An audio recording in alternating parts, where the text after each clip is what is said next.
Millionaire surprises, Nanny protecting his blind daughter. What he sees leaves him speechless. The scent of Italian jasmine lingered in the cool evening air, blending with the hurried footsteps of staff echoing through a mansion of over 40,000 square feet atop Beverly Hills. The last rays of sunlight streamed through towering glass windows, falling across imported marble floors and reflecting the grandeur of a family known throughout Los Angeles, the Albrights. From the top floor of the headquarters of Albright Dynamics, Richard Albright gazed down at the city sprawling like an endless canvas of lights and ambition. For 25 years, he had transformed a small software startup into a global empire of artificial intelligence and technological infrastructure. The financial press hailed him as the architect of the digital age, while investors regarded him as a man who never lost a game. Yet on this particular afternoon, Richard's eyes carried no glint of triumph.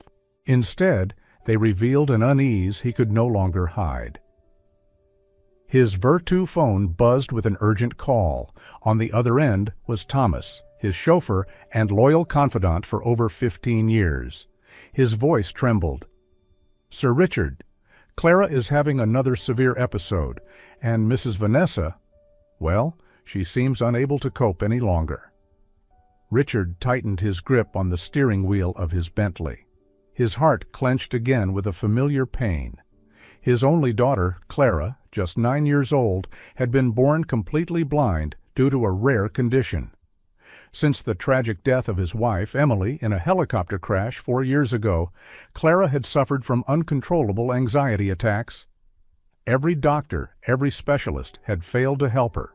The sprawling Spanish-style mansion in Beverly Hills, nestled within one of the most expensive neighborhoods in Los Angeles, was drowning in chaos as Richard Albright drove his car through the handcrafted wrought iron gates, gates that alone were worth as much as an entire house in a less affluent district. House staff rushed nervously through the rose-stone corridors, whispering and deliberately avoiding the second floor, where disturbing sounds made Richard's stomach tighten. Vanessa Albright, his second wife of 3.5 years, descended the grand staircase, her heels striking the marble floor with sharp, gunshot-like echoes. At 36, Vanessa still carried the polished, artificial beauty that had once captivated him in the social elite. But now it radiated a disquieting chill.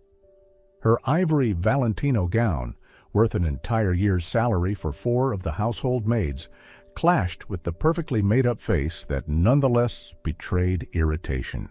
"Richard, thank goodness you're home. I have to leave immediately for the Spanish Hospital Charity Gala. Clara's condition is completely out of control. I've called Dr. Ramirez 4 times today already." Richard realized something in that instant. His wife had never once spoken his daughter's name. She always said that condition, or simply her. He asked quietly, "What happened with Clara today?" "The same as always," Vanessa replied, exasperated. She was at it again, rocking, banging against the walls. "Honestly, Richard, I think she only does it to get attention. Children are far more cunning than we give them credit for." The words struck Richard like a slap. His daughter was blind from birth. How could she possibly be pretending for attention?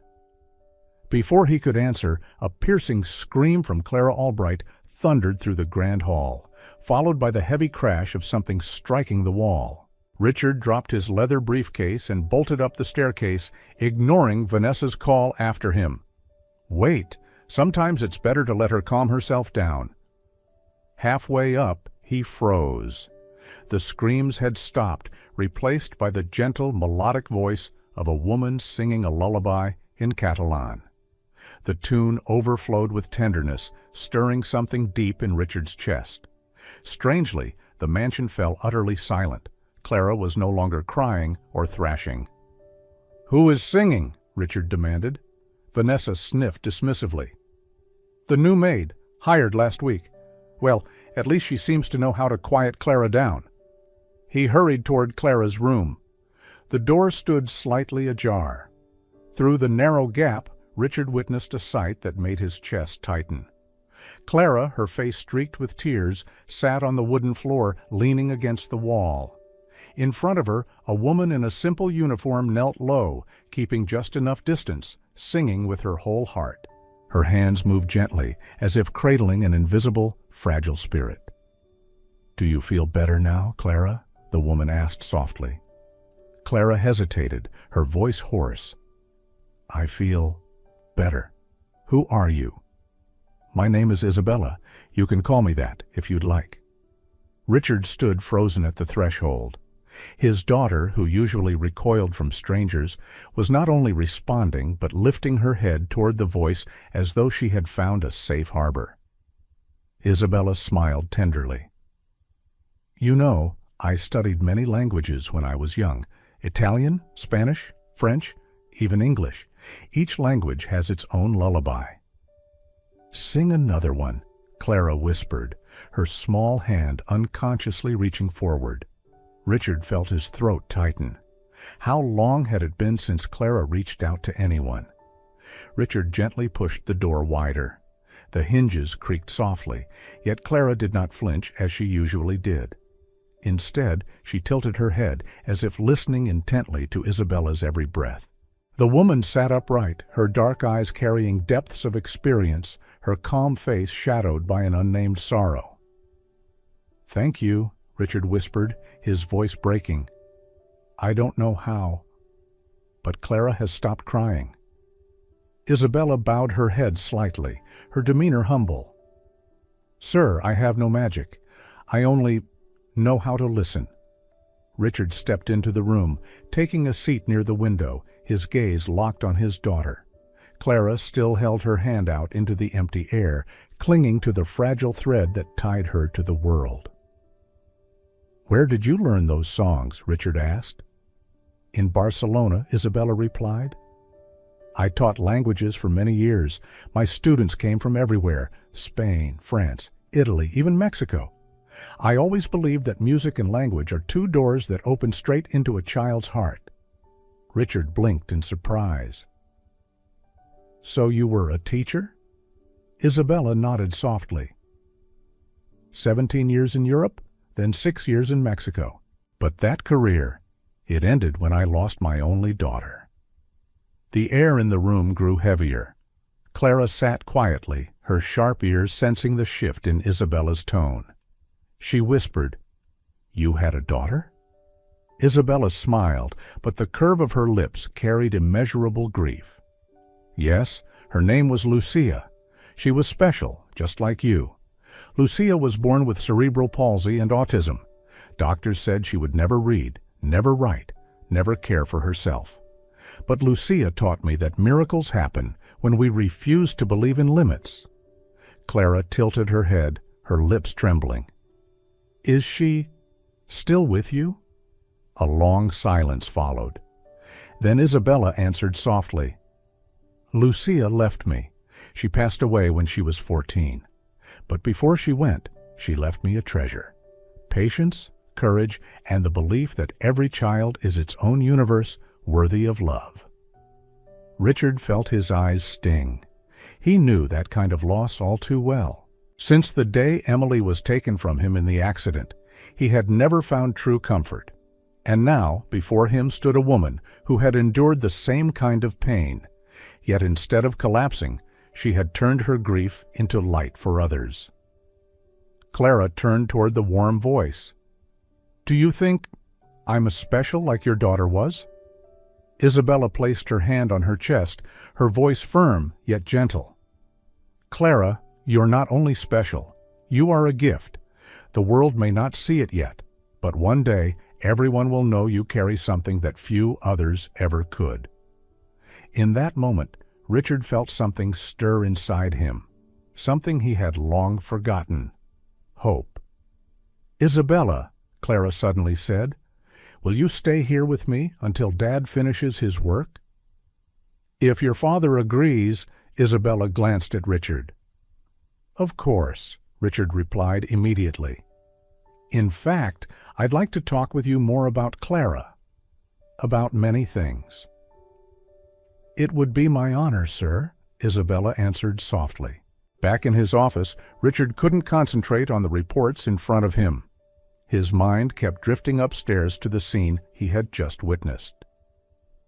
By 5 in the afternoon, rather than burying himself in spreadsheets, he found himself climbing the staircase again, drawn by the sound of laughter from Clara's room. The sight stopped him cold. Clara sat on her bed, her face radiant with joy, laughing, a sound Richard hadn't heard in more than a year, while Isabella spun a tale about an Italian prince. The little girl, who usually kept to herself, was now eagerly engaged, asking questions and giggling. "So, what did the prince do next?" Clara asked in Italian, leaving Richard stunned. "You speak Italian?" he asked in disbelief. "A little," Clara admitted shyly. "Mama Emily taught me some words before she went to heaven." Richard's heart clenched. Emily had been fluent in Italian from her university exchange program in Rome. She often spoke to Clara in both languages. But after her passing, Clara had never used Italian again. Isabella fell silent for a long moment, visibly moved.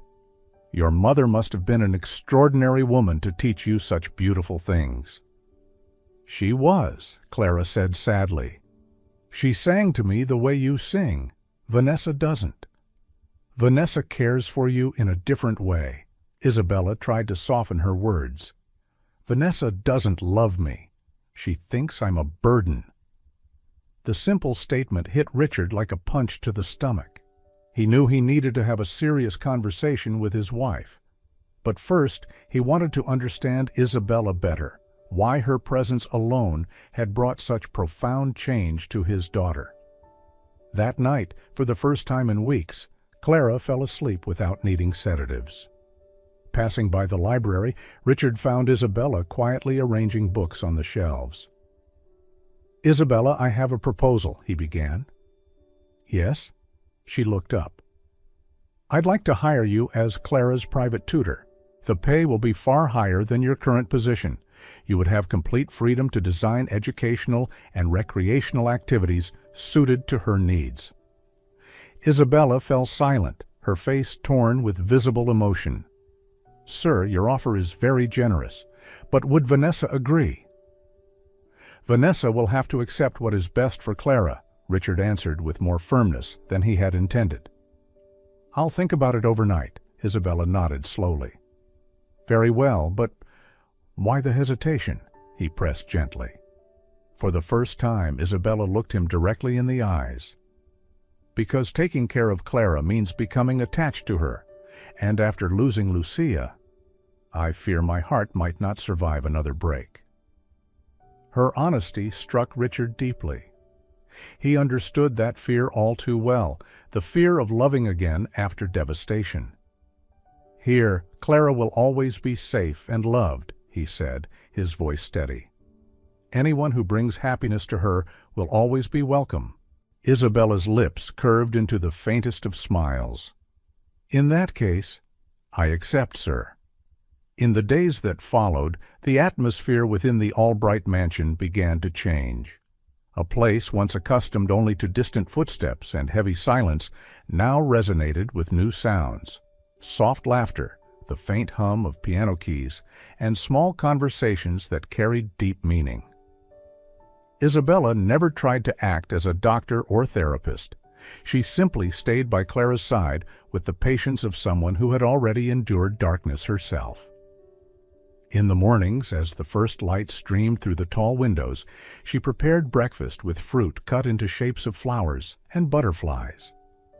For the first time, Clara reached out to touch each slice of mango, each piece of strawberry, exclaiming as if she had uncovered a secret. "This one's a butterfly wing, and this one's a flower." Isabella smiled. "Exactly. Food isn't just for eating. It's for touching, for exploring with all your senses."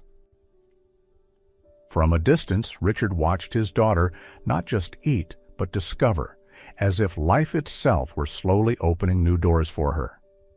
In the afternoons, Isabella guided Clara through the garden. She showed her how to gently touch rosemary, basil, and mint leaves, then breathe deeply. Clara quickly declared, This one smells like Dad's toothpaste. It has to be mint. Isabella laughed. You have an extraordinary memory for scents, Clara. That's a superpower. Clara drew in a proud breath, her cheeks glowing with delight. The word superpower became her refrain, something she repeated each time she mastered something new. Just then, Vanessa appeared in the backyard. Clara, inside. It's time for your medication. Clara sighed, the joy draining from her face. So soon? Yes, soon, Vanessa snapped. And you're filthy. Isabella, I thought you kept her cleaner than this. Dirt is part of the natural lesson, ma'am. It washes off, Isabella replied calmly. I don't want Clara playing in the dirt. It spreads disease and teaches bad habits. Dirt isn't filth. It's the foundation of life itself. My own daughter used to play in the soil every day and was perfectly fine. Your daughter isn't Clara, Vanessa retorted, her tone deliberately cruel. True, Isabella said softly. My daughter never had the privilege of growing up in such a beautiful garden to explore as Clara does. She turned the sting into a gentle reminder of the child's blessings. Come along, Clara. After your medicine, you can watch television. May I come back outside with Isabella afterward? Clara asked hopefully. We'll see. Clara's shoulders slumped as she stepped toward Vanessa, her body language that of a child already accustomed to expecting reproach. That evening, when Richard returned from a meeting, he found Vanessa in the living room with a glass of red wine, her face cold and sharp. Richard, she began, her voice like a blade, do you realize what's happening in this house? That child Clara is becoming more and more dependent on that maid. She believes she has superpowers, that she can do anything. It's a dangerous fantasy. Richard frowned. Vanessa, that's not fantasy. Clara is improving. She's laughing, learning, playing music. Don't you see? Vanessa gave a bitter laugh. You're so naive. These games only spoil her further. Clara needs discipline. She needs to understand her limits, not live in delusions. Limits? Richard repeated, his voice dropping. My daughter is not a burden. She only needs love and support. Vanessa slammed the glass down, the crimson liquid spilling across the table like a stain of blood. Don't you get it? She's suffocating our lives. All the panic attacks, the endless screaming, and now this maid who thinks she has the right to interfere. I've already called the doctor. Clara will take sedatives 3 times a day. At least then we'll have some peace. Richard shot to his feet. Sedatives? You decided this without telling me? Vanessa lifted her chin, her eyes flashing with defiance. Someone has to do what needs to be done. You're too weak to face the truth. Clara is not normal, and the sooner you accept that, the easier our lives will be. The door opened quietly. Isabella stepped in, clutching a stack of music sheets. It was clear she had heard enough. Her voice remained calm, but her eyes burned with an unshakable conviction. Forgive me, Mrs. Vanessa, but Clara doesn't need medicine to be silenced. She needs someone to listen, a space to learn how to face the world, to call difference a disease. That is what truly breaks a child. For a moment, the living room was swallowed in heavy silence. Richard looked at Vanessa, then at Isabella. He knew a greater confrontation was on the horizon, and this family would never be the same again. After the heated argument in the living room, Richard thought he had braced himself for the worst. But what he overheard a few days later stunned him beyond measure. That night, arriving home earlier than usual, Richard caught Vanessa's voice drifting from the upstairs study. He froze outside the half-closed door. Inside, she was on the phone with her mother, her tone tense but calculated. Mother, this situation is unbearable. That child Clara is being manipulated by the maid. She believes she's talented, that she can play music, learn languages, when in reality she'll never be normal. Richard is completely blind to it. If this continues, the whole house will collapse. A pause, then Vanessa continued. I'll have to make a choice. Either Isabella leaves or I do. And honestly, I think Clara should be placed in a specialized institution. At least there she'll have real professionals, not some failed woman using the child to mask her grief over losing her own daughter. Blood pounded in Richard's temples. Every word Vanessa spoke cut like a blade. He stepped back, forcing down his fury. But deep inside, he knew. The truth had become undeniable. Vanessa had never truly loved Clara. To her, the child was nothing more than an obstacle. Downstairs, Richard sat alone in his study, a cigar trembling between his fingers, though he never lit it. His mind spun between two choices: preserve a crumbling marriage for the sake of perfect appearances in high society, or protect his daughter at all costs, even if it meant destruction. He remembered Clara laughing in the garden, her tiny hand brushing mint leaves, proudly declaring she had a superpower. He remembered Isabella's face, calm, yet carrying the strength of someone who had turned grief into light. Vanessa walked into his study and said, "Maybe I'm not the right person to raise a child with special needs. You should consider placing her in a specialized institution." "Cherty, you want me to send my daughter away?" Richard asked, his voice hardening. "I'm saying what's best for her," Vanessa replied coolly. "What's best for her is a family that loves her and believes in her. And our family?" Vanessa's silence lingered. Then Richard spoke with finality. "If you cannot love my daughter, then perhaps this marriage is already over." With that, Vanessa picked up her suitcase and walked out of the house. "When you're ready to face reality, call me," she said over her shoulder before leaving. The next morning, Richard felt clearer than he had in years. He knew exactly what needed to be done. In the kitchen, Isabella was carefully preparing breakfast. "Where's Clara?" he asked. "She's still asleep," Isabella answered gently. "Yesterday was full of new experiences. I thought she should rest a little longer." "Isabella, I need to tell you this. Last night, before I came home, I overheard Vanessa on the phone. She was talking about placing Clara in an institution, and she gave me an ultimatum. Either you leave, or she does." Isabella sighed, as if she had expected this all along, though it still pained her. "And your decision?" "Clara stays. You stay. Vanessa. That will be her choice." "Are you certain? Marriage is serious, and I don't want to be—" "You bear no responsibility for that," Richard interrupted firmly. "Your only role is to bring joy and growth to my daughter. The problems in my marriage were there long before you. You simply helped me see them clearly." 4 weeks later, Vanessa called and asked to meet. They met at her mother's apartment. "You look more at ease," Vanessa said. "Thank you," Richard replied. "I've thought a lot about us. We're stuck, and I don't think we can fix it. You want me to be the kind of mother who loves Clara, who celebrates every step forward, who believes in great hope." "I can't." "You can't?" Richard pressed. "No. What I see is a child who will always need special care, who will always be different, who will always limit our life together. I know it sounds cruel, but it's the truth. Clara doesn't limit our lives.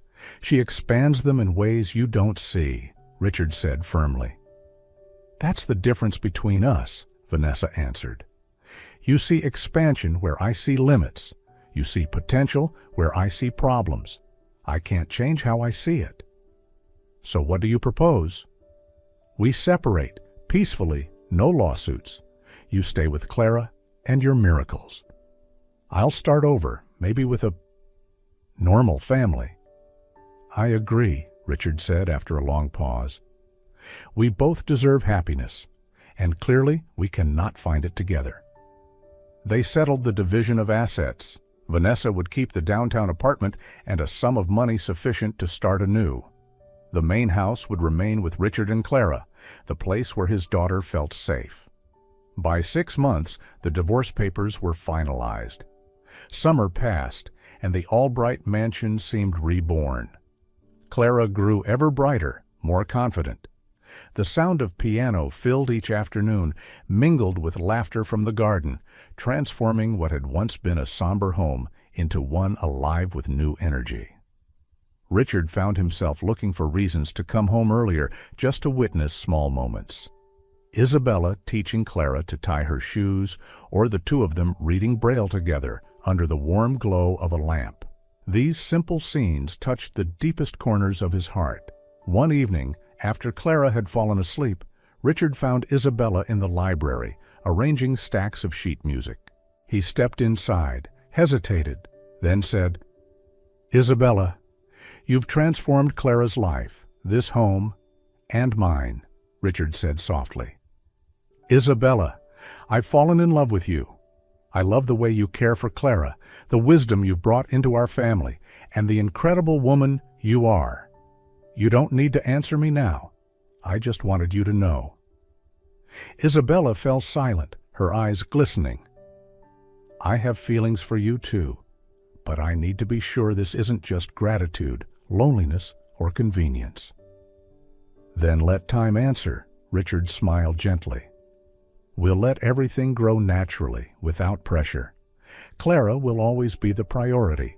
If something real blooms between us, it will endure, because it's built on that foundation." "You're always so wise," Isabella whispered in reply. That night, Richard left the library with a lighter heart. He was not seeking an immediate answer, but in Isabella's eyes, he had seen a glimmer, a light hinting at a new future, not only for Clara, but for himself as well. 1 year after the divorce, Richard surprised everyone by proposing during a family piano recital performed by Clara. When the last note of Debussy hung in the air, trembling like light on water, Richard rose to his feet. "2 years ago, an extraordinary woman stepped into our lives," he began. "Isabella not only saved my daughter from a life unfairly defined by limits, but she also taught me that a true family is built on love, acceptance, and unwavering faith in the potential of those we hold dear." Then he knelt down, opening a velvet box. "Isabella Romero, will you marry me and officially become the mother of the incredible young lady Clara is becoming?" "Say yes, Isabella!" Clara shouted, her voice carrying across the hall and making the entire audience burst into laughter. "How could I possibly say no to such a beautiful proposal?" Isabella replied, holding out her hand. Richard slipped the ring onto her finger. A month later, the wedding took place in the family garden, beneath an arch of blooming roses. There was no grand banquet, no hundreds of guests, only a handful of loved ones, soft music, and an atmosphere overflowing with love. Clara, in a little white dress, sat at the piano and played the wedding march herself. As Richard and Isabella walked hand in hand down the flower-strewn aisle, Clara's music rang bright and clear, a blessing from the very heart of a child who had endured sorrow and now found true joy. That wedding marked not only the beginning of a marriage, but affirmed a greater truth.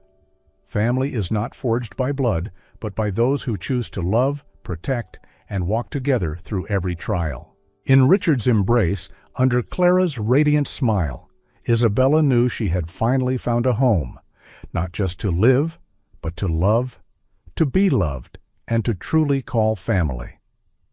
After the warm wedding in the garden, the Albright family stepped into a brand new chapter of life. The mansion, once shadowed by sorrow, was now filled with light, the sound of piano, birdsong, and a child's laughter blending into a symphony of happiness. Richard changed more than anyone could have imagined. The man who once spent nearly all his time in boardrooms now chose to work remotely, setting up his office in a room overlooking the garden. From his mahogany desk, with sun pooling on the floor and the faint scent of coffee drifting from the kitchen, he reviewed files while listening to Clara practicing, or to Isabella humming as she moved about the stove. For the first time, he was truly present in his own home. Joy arrived a year into their marriage. Isabella was pregnant. When the doctor confirmed it, Richard clasped his wife's hand, his eyes brimming with emotion. He had never thought that after so much loss, he would again be blessed with such a miracle. Clara was the happiest of all. Each day she sat beside her mother, her small hands resting gently on the growing curve of her belly. She spoke endlessly to the baby. "Hello, it's Clara. I'll teach you how to play the piano and how to smell the roses and mint in the garden. You have to promise to listen, okay?" Isabella smiled, stroking her daughter's hair. "He's listening, Clara, and thanks to you, he'll know he's welcomed with love." Richard often stood quietly in the doorway, watching. His heart overflowed with gratitude for Clara's renewed joy, for Isabella's steady love, and for the family that had finally been restored. As the months passed, anticipation grew. Clara counted the weeks, the days, each morning asking, "Daddy, how much longer until the baby comes?" Richard always chuckled, pulling her close. "Very soon, Princess, very soon." And then the moment arrived. On a spring morning, Isabella gave birth to a healthy baby boy. His first cry echoed through the house like a triumphant announcement of life. Richard held his wife, tears streaming down his face. Clara was led into the room, her steps slow but eager. Isabella placed the baby in Richard's arms, then carefully guided Clara closer. She reached out, her fingers trembling as they traced the newborn's tiny features, the button nose, the soft lips, the velvet skin. Clara whispered, her voice breaking with wonder, He's so handsome." The room fell silent, then erupted with laughter and tears. Richard kissed his daughter's forehead, murmuring, "You were right, sweetheart. He is our precious gift." From that day forward, life in the Albright home was no longer marked by loneliness or grief. It was a haven where differences were cherished, where every voice mattered. Clara continued her piano practice, often with her baby brother in a cradle nearby, listening to each note she played. Isabella, with patience and love, nurtured both children while guiding Clara in her journey of discovery. Richard, though still leading his company remotely, made his family his highest priority. Dinners together, afternoons in the garden, bedtime stories. They no longer needed validation from the outside world. The truth was clear enough. Family is not defined by blood, but by the daily choice to love.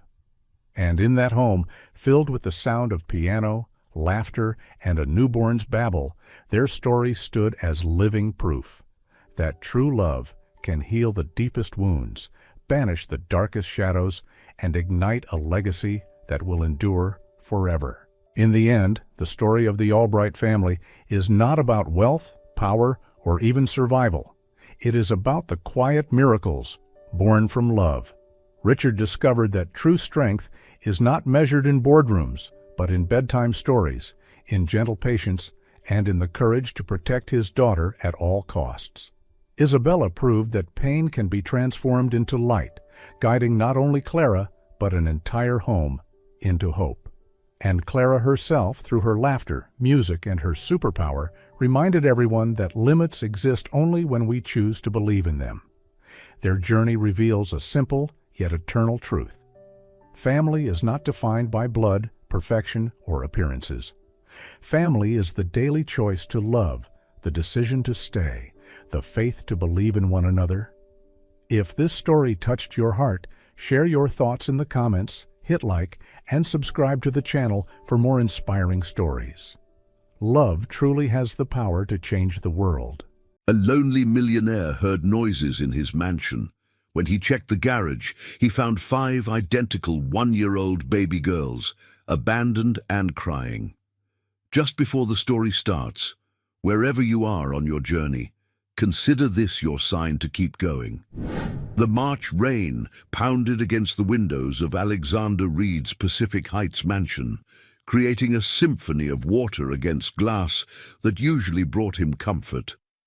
Tonight, however, as lightning illuminated his study in brief flashes, the 38-year-old tech magnate couldn't shake a feeling of unease.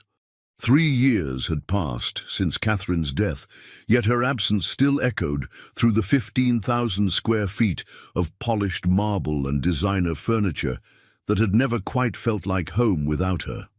3 years, Alexander muttered, running his fingers through salt and pepper hair that had begun graying prematurely after the cancer took her.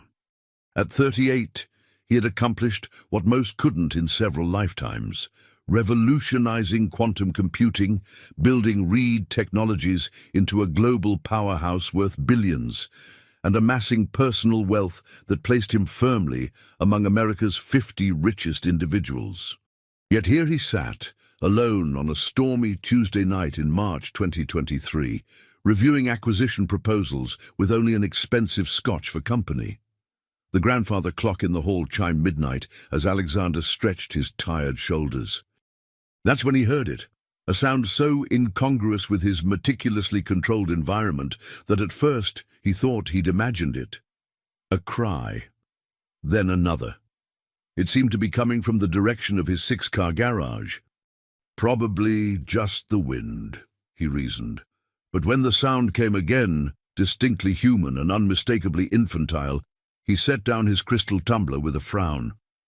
Alexander grabbed his smartphone, activating its flashlight function as he made his way through the mansion's west wing. The security system showed no breaches, but as he approached the door leading to the courtyard, the cries grew more distinct. Multiple voices, high-pitched and desperate. Rain soaked through his custom Tom Ford shirt as he crossed the courtyard. The manicured gardens transformed into shadowy shapes in the darkness. The crying intensified, a chorus of distress that quickened his pace despite his usual measured demeanor. The side entrance to the garage was unlocked, a security anomaly that instantly put him on alert. As he pushed the door open, the motion-activated lights revealed what his security system had somehow missed, a handcrafted wicker basket placed deliberately in the center of the polished concrete floor. "What the hell?" Alexander whispered, approaching cautiously. The basket contained not one baby, but 5, identical little girls with wispy dark hair and tear-streaked faces, their tiny bodies wrapped in pink blankets, now damp from the rain. They couldn't have been more than a year old. Alexander stood frozen, his mind racing to process the impossible scene before him. One of the babies locked eyes with him, her crying briefly interrupted by curiosity at this tall stranger. 4 more pairs of identical eyes turned toward him, their perfect little faces so similar yet somehow distinct in their expressions. Tucked into the basket's edge was a medical bracelet. Alexander's hands trembled slightly as he read the printed text, Vasquez Quintuplets, DOB, March 15th, 2022. "Exactly 1 year old," he whispered, calculation automatic despite his shock. The absurdity of the situation struck him. Alexander Reed, whose calendar was booked months in advance, whose decisions affected global markets, whose life was defined by rigid control, standing in his garage at midnight, staring helplessly at 5 abandoned babies who had appeared like some cosmic joke at his expense. One of the babies reached toward him, tiny fingers grasping at the air. Something shifted in Alexander's chest, a feeling he hadn't experienced since holding Catherine's hand for the last time. Without conscious decision, he knelt beside the basket. "Where did you come from?" he asked softly, knowing they couldn't answer but needing to break the surreal silence that had fallen between the infant's cries. The security breach, the precision of the placement, the timing on their birthday, none of it was random. Someone had chosen him specifically, navigated his extensive security, and entrusted these children to him for a reason. As lightning flashed again, illuminating 5 pairs of identical dark eyes looking up at him with an expression of complete vulnerability, Alexander Reed had the distinct sensation that his carefully constructed life had just been irrevocably changed. "This is Reed. I need a full security sweep of the property immediately. Someone's breached the perimeter." Alexander's voice remained steady despite the adrenaline coursing through him. 5 pairs of eyes tracked his movement as he paced beside their basket. Phone pressed to his ear. "No, don't call the police yet," he instructed his head of security. "Just get the team here. There's been a situation." How could he possibly explain what he'd found? After ending the call, Alexander carefully lifted the damp blanket covering the baby's feet, discovering a sealed plastic bag containing a handwritten note. The paper inside was partially protected from the rain, the elegant handwriting still legible. "Please care for my daughters temporarily. They're in danger. I'll contact you when it's safe. They need someone with resources and integrity. You're the only one who can protect them." No signature, no explanation of the danger, no time frame for temporarily. "This is insane," Alexander muttered, running a hand through his hair as one of the babies began wailing again, triggering a chain reaction until all 5 were crying in a discordant chorus that echoed through the cavernous garage. With uncharacteristic uncertainty, Alexander lifted one of the infants, awkwardly supporting her head, as he'd once seen a colleague do with his newborn. The baby's crying subsided slightly at the human contact, her tiny hand clutching his finger with surprising strength. "Shh, it's okay," he whispered, the words feeling foreign in his mouth. When was the last time he'd comforted another person, Catherine, in her hospital room, promising everything would be okay when they both knew it wouldn't? Balancing the baby in one arm, Alexander pulled out his phone again and dialed his executive assistant. "Sophia, I need you at the house immediately," he said when she answered, her voice groggy with sleep. "Bring emergency baby supplies, everything, formula, diapers, whatever 1-year-old quintuplets would need." "Mr. Reed, did you say quintuplets?" Sophia's voice lost all traces of sleepiness. "Yes, 5 identical baby girls. And contact CPS. We need a social worker here. Then call my attorney." After giving additional instructions, Alexander ended the call and carefully returned the baby to her sisters. His security team would arrive in minutes, followed by Sophia. He needed to think clearly, to approach this like any other crisis requiring management. The security team arrived first, 4 men in tactical gear who swept the property while their leader, Martinez, stood dumbfounded beside Alexander in the garage. "5 babies, sir?" he repeated, staring at the basket. "Someone disabled the camera covering the service entrance," Alexander replied, ignoring the question. "Find out how." By the time Sophia arrived, her SUV loaded with bags from an all-night superstore, the social worker was already en route, and Alexander had moved the basket to his rarely used living room. "Oh my goodness," Sophia gasped, seeing the 5 identical faces. At 45, she'd been with Alexander for a decade, managing his business affairs with ruthless efficiency. Nothing in her job description had prepared her for this. Ms. Cortez from Child Protective Services arrived next, a stern-faced woman whose expression softened slightly at the sight of the quintuplets, now being awkwardly bottle-fed by Alexander, Sophia, and 2 security team members. "Mr. Reed, can you explain how you came to have 5 infants in your possession?" she asked, notebook ready. Alexander explained the discovery, showing her the note and medical bracelet. "These children will need to be placed in emergency foster care immediately," Ms. Cortez stated. "Finding a placement for quintuplets will be challenging, but what if I could provide emergency foster care myself?" The words left Alexander's mouth before he'd fully processed the thought. "At least until their mother is located?" Ms. Cortez raised an eyebrow.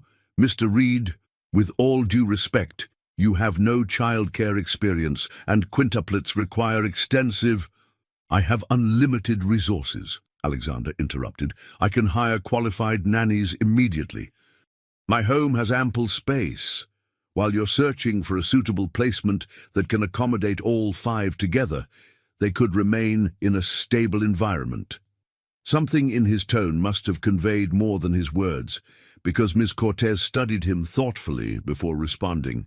It's highly irregular, but given the circumstances. She glanced at the babies, who had finally settled with full bellies. I'll need to conduct an emergency home inspection, and you'll need to submit to background checks. Alexander nodded, relief washing over him for reasons he couldn't articulate. Of course. As dawn broke over San Francisco, Alexander Reed, who had negotiated billion-dollar deals without breaking a sweat, found himself signing temporary emergency custody papers with hands that trembled slightly, committing to care for 5 little strangers who had appeared in his life like a thunderclap. Temporary emergency custody is granted for 72 hours, Ms. Cortez explained, as she finalized the paperwork early that morning. After that, we'll need a hearing to determine longer-term arrangements while the investigation proceeds. Alexander nodded, forcing his exhausted mind to focus on the logistics. The quintuplets were now sleeping peacefully in the makeshift nursery Sophia had helped arrange in a guest suite. 5 portable cribs, mountains of diapers, formula, and hastily purchased baby clothes formed a surreal contrast to the suite's minimalist luxury. I'll need references for qualified nannies with multiples experience, Alexander told Sophia, who was already typing furiously on her tablet. I've contacted a premier agency that specializes in high-profile placements, she replied. They're sending 2 candidates this morning. I've also rescheduled your meetings for the next 3 days and initiated the security protocols for the children. Alexander smiled tiredly. This was why he paid Sophia a salary that raised eyebrows even among his executive peers. She anticipated needs before he articulated them. Detective Isabella Rivera arrived as Ms. Cortez was leaving, her sharp eyes taking in the transformation of Alexander's austere home into an impromptu nursery. Mr. Reed, I'm investigating the abandonment case, she began, following him to his study. This appears very targeted. Do you have any connection to quintuplets or their potential mother? Alexander shook his head. None that I'm aware of. No disgruntled employees with multiples, no rejected funding for multiple birth research. My company has pharmaceutical and biotech divisions, but nothing specifically related to multiple births, Alexander replied. My security team discovered the breach came through a service entrance with a disabled camera, suggesting whoever left the children knew my property layout. Detective Rivera's expression sharpened. That indicates inside knowledge or extensive surveillance. Do you have enemies who might leave children as some sort of message? The question hung between them, its implications disturbing. I have business rivals, Detective, but this seems extreme even for corporate warfare. Later that afternoon, as Alexander attempted to work, while the nannies, Mrs. Chen and Ms. Patterson, both with impressive credentials, settled into a routine with the babies, Martinez delivered his security report. The service entrance camera was disabled with professional-grade equipment, he explained. Not damaged, but temporarily looped to show an empty corridor. Whoever did this had technical expertise. Alexander frowned. Expand the security team to 24/7 coverage and install additional cameras focusing on the children's suite. Martinez nodded. Already initiated, sir. I've also begun background checks on all staff with access to property schematics. As the 72-hour mark approached, Alexander found himself increasingly drawn to the nursery during breaks. The nannies had established feeding and sleeping schedules, and Alexander observed with fascination how 5 identical babies displayed distinct personalities emerging already. One cried more than the others, another rarely made a sound. One seemed fascinated by the mobile hanging above her crib, while another was more interested in the people moving around the room. They were more than just copies. They were individuals with unique expressions and reactions. "They'll need names," Mrs. Chen mentioned on the third day, noticing Alexander watching the babies during tummy time. Even temporary ones, for practicality. Alexander hesitated, feeling it wasn't his place to name these children. Perhaps something provisional, until their mother is located. The arbitrary 72-hour deadline arrived, and Alexander found himself in a downtown office with his attorney, Jonathan Weber, facing Ms. Cortez and her supervisor. "We've been unable to locate the mother," Ms. Cortez explained.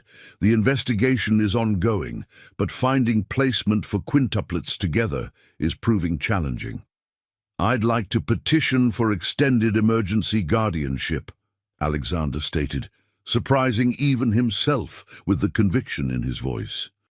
"I've established appropriate care arrangements, and my resources can provide stability while authorities search for their mother."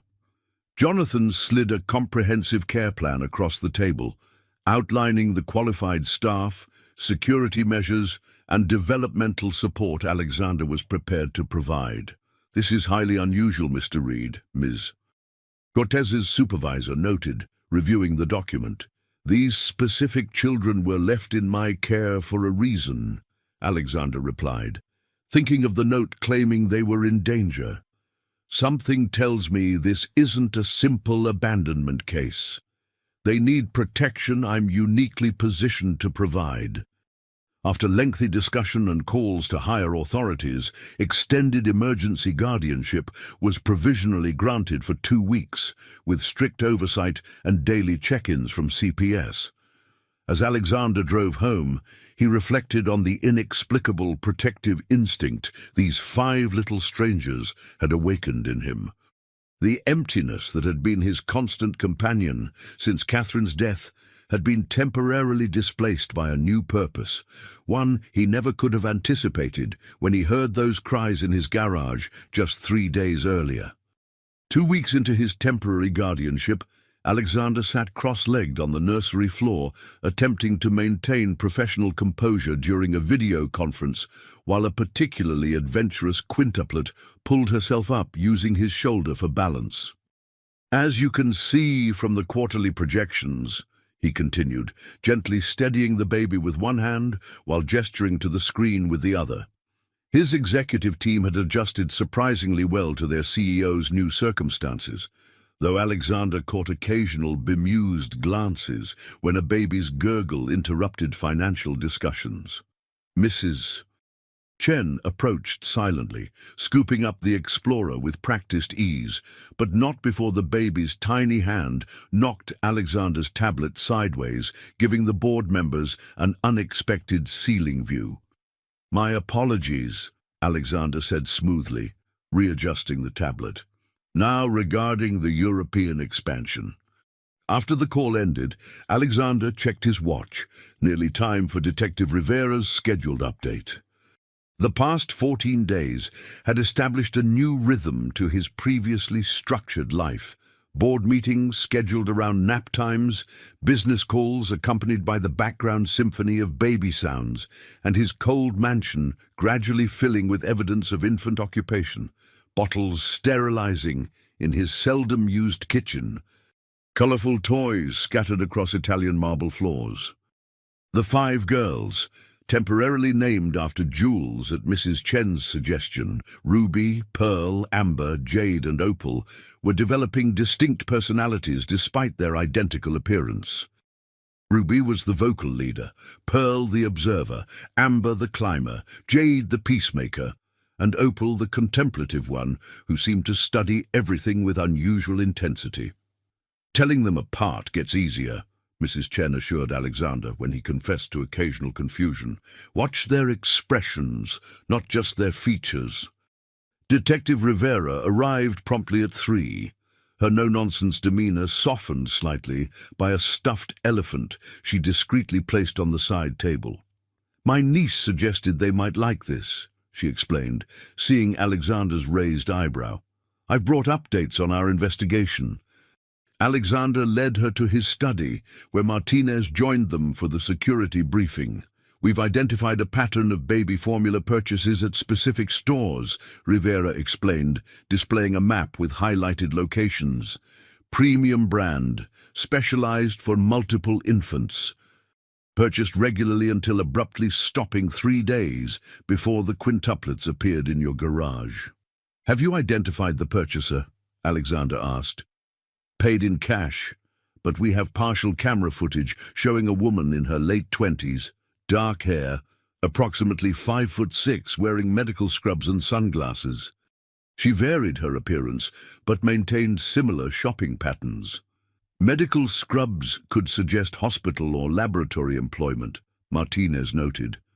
Rivera nodded. We traced the purchases to an apartment 15 miles south. It was paid through a complex series of shell companies that are taking time to unravel. The apartment was cleared out, but not professionally.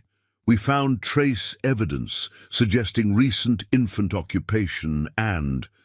She hesitated, glancing at Martinez. And what? Alexander prompted. Sophisticated encryption equipment and research documents related to genetic engineering.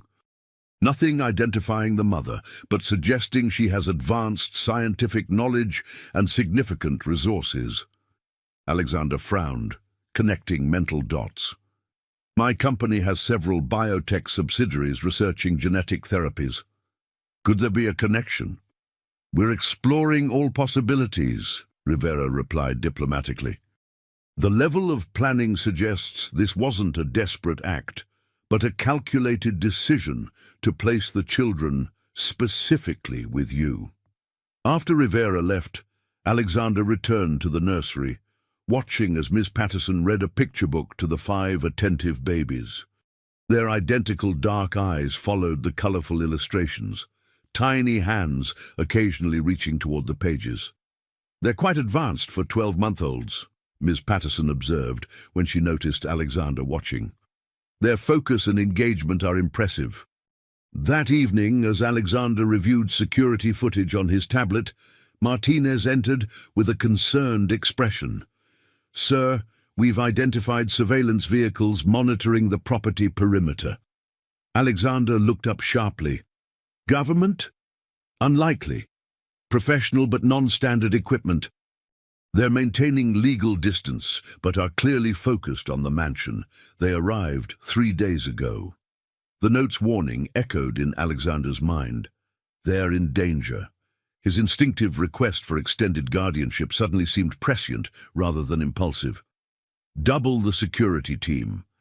I want facial recognition on anyone approaching within 2 blocks, and contact Jonathan. We need to prepare for a more permanent guardianship petition while this investigation continues. As Alexander made his way back to the nursery for the baby's bedtime routine, a ritual he'd found himself increasingly drawn to, he realized how dramatically his priorities had shifted in just 2 weeks.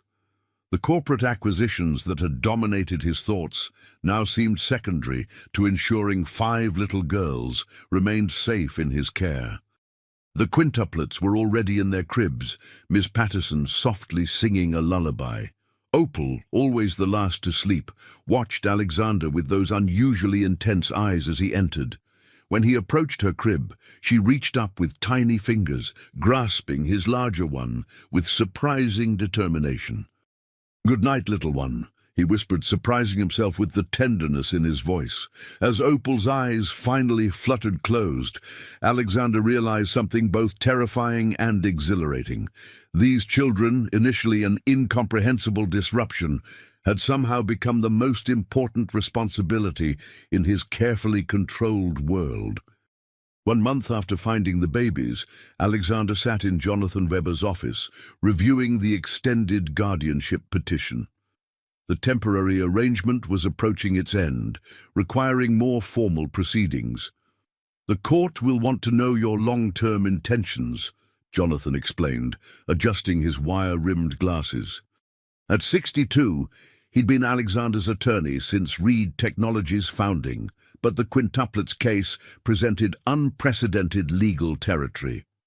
"My intention is to protect them until their mother is located, or the danger has passed," Alexander replied, reviewing the documents. "And if neither occurs, these are very young children, Alexander. Courts prioritize stability and permanence."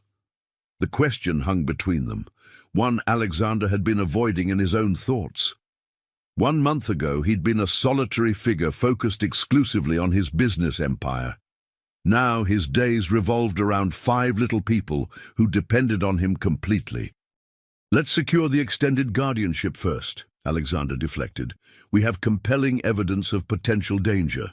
The surveillance vehicles, the sophisticated abandonment, Detective Rivera's findings." Jonathan nodded, making notes. "We'll emphasize your resources for protection and care. The judge assigned to the case is Judge Harriman. She's fair but skeptical. Be prepared for personal questions about your lifestyle and commitment."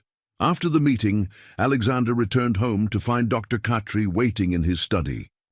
As Reed Technologies' chief scientist, Samira Khatri rarely made house calls, but her expertise in genetics and biomedical research made her invaluable for reviewing the documents Detective Rivera had recovered. "I've analyzed the research materials," she began without preamble, her British Indian accent more pronounced with excitement. "They're extraordinary, Alexander.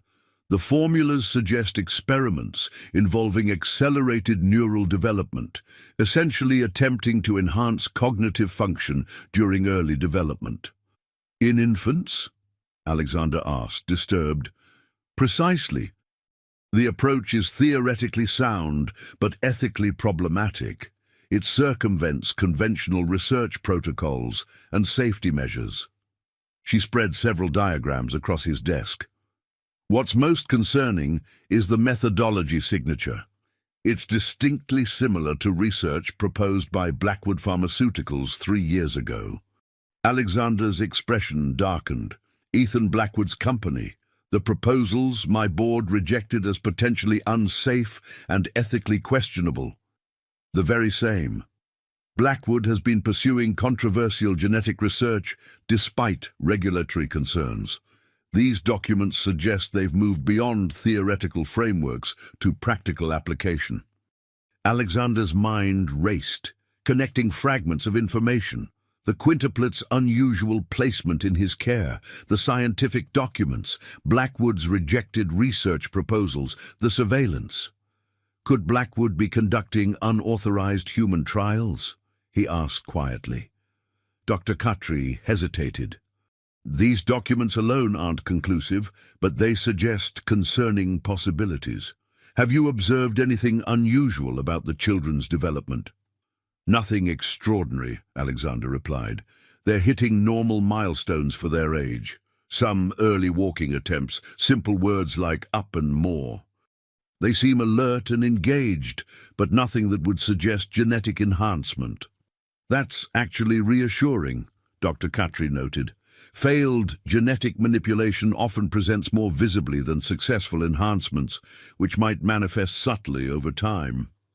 The implications settled heavily on Alexander as he walked Dr. Khatri out. If Blackwood Pharmaceuticals was involved, the situation was potentially more dangerous than he'd initially assumed. Ethan Blackwood was known for ruthless business practices and disregard for regulatory constraints when they interfered with his research goals. Later that afternoon, Ms. Cortez arrived for her weekly evaluation. After observing the quintuplets during playtime and reviewing the nanny's detailed development records, she met with Alexander in the garden terrace. "The care arrangement continues to exceed expectations, Mr. Reed," she acknowledged. "The children are thriving, security protocols are exemplary, and your personal involvement has been more significant than I anticipated." Alexander nodded, watching through the glass doors as Ruby attempted to stand independently while Ms. Patterson provided encouraging support. "I have one question that keeps arising during our case reviews," Ms. Cortez continued, studying Alexander carefully. Are you still willing to return the children to their mother if she's located? The question caught Alexander off guard. His immediate instinct was, yes, of course, these weren't his children. But watching Ruby finally balance for a precious moment before tumbling into Miss Patterson's waiting arms, he felt an unexpected hesitation. That would depend on the circumstances, he answered carefully. Their safety would be my primary concern. Miss Cortez nodded, making a note. Your attachment is natural after a month of care. It's something to be mindful of as we proceed. That evening, after the quintuplets were asleep, Alexander found himself in the nursery, watching their peaceful slumber. Pearl clutched a small stuffed rabbit he'd impulsively purchased during a rare personal shopping trip. Jade slept with both arms raised above her head in her signature position. Amber had somehow rotated completely in her crib, her dark hair splayed across the sheet. The room was a stark contrast to the rest of his mansion, warm, colourful, alive with the soft sounds of 5 synchronous breaths. Alexander realized with sudden clarity that he no longer viewed his role as merely temporary. Somewhere in the late-night feedings, the tentative first steps, the bath times filled with splashing and laughter, these 5 little girls had become more than a responsibility. They had become his purpose. 2 months after the baby's arrival, Alexander woke to an urgent alert from his cybersecurity team. At 3:17 a.m., an encrypted email had penetrated his company's advanced security protocols, appearing directly in his private inbox. They're watching you. Don't trust authorities. The girls are in danger. We'll contact when secure. No signature, no return address. Just 12 words that confirmed his growing suspicions. Trace it, Alexander instructed his chief security officer via secure line, voice low to avoid waking the sleeping quintuplets in the adjacent suite where he'd taken to sleeping these past weeks. By morning, the cybersecurity team had tracked the email to a university library computer, but security footage showed only a hooded figure who had deliberately avoided camera angles. Professional, methodical, like everything else about this situation. Alexander increased security again, adding a rotating medical team to ensure the quintuplets weren't removed from the property for routine checkups where they might be vulnerable. 2 months into his guardianship, the mansion had been transformed into a secure compound, with the world's most advanced protection systems, all centered around 5 16-month-old girls who were now confidently toddling across custom-padded floors, babbling in their twin language, punctuated by recognizable words. That evening, as Alexander helped Miss Patterson with the bedtime routine, he'd become surprisingly adept at storytelling, different voices for each character delighting his attentive audience. He noticed something unusual about Jade's original blanket, which she still preferred despite having newer options. A slight bulge along the seam caught his attention as he tucked her in. After all 5 were finally asleep, he examined the blanket under his desk lamp, discovering a nearly imperceptible stitching variation. Carefully opening the seam, he extracted a miniature flash drive no larger than his thumbnail. Heart-pounding, Alexander inserted the drive into a secure, isolated laptop.